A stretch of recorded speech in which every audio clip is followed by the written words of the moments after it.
Hello sir. Hello. మేము ఒక దిక్కుమాల ఛానల్ నుంచి వచ్చాం. సినిమా అభిమానుల గురించి ఒక ఇంటర్వ్యూ తీసుకుంటున్నాము. ఇంటర్వ్యూ? ఒక్క నిమిషం. Cameraman focus. చెప్పండి. సో మీరు ఒకప్పుడు థియేటర్ లో సినిమాలు బాగా చూసేవారంట కదా? అవునమ్మా, మా ఊరు పుల్లెటూరు.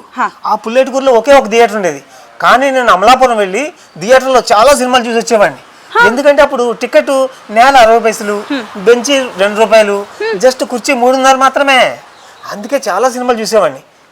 మరి ఇప్పుడు థియేటర్లో సినిమా చూడలేదమ్మా. అంటే ఏం చెప్పం, ఇప్పుడు సినిమా రిలీజ్ అయినప్పుడు టికెట్ 400 రూపాయలు, ఒక 2 రోజులు పోయిన తర్వాత ఒక 200 రూపాయలు టికెట్ ఉంటుంది. ఫ్యామిలీ వెళ్ళి సినిమా చూసి రావాలంటే ఒక 4000 అవుతుంది.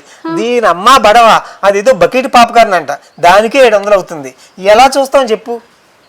అందుకని సినిమాలు చూడడం మానేశారా? సినిమాలు చూడడం మానలేదమ్మా, సినిమాలు చూస్తున్నా. ఎలా చూస్తున్నా అంటే ఈ డబ్బులు ఒక నెలకు ఓటీటీలో కట్టుకుని హాయిగా ఇంట్లో పడుకుని మరి హ్యాపీగా సినిమాలు చూస్తున్నా. థియేటర్లో సినిమాలు చూడడం మానేశాను అంతే.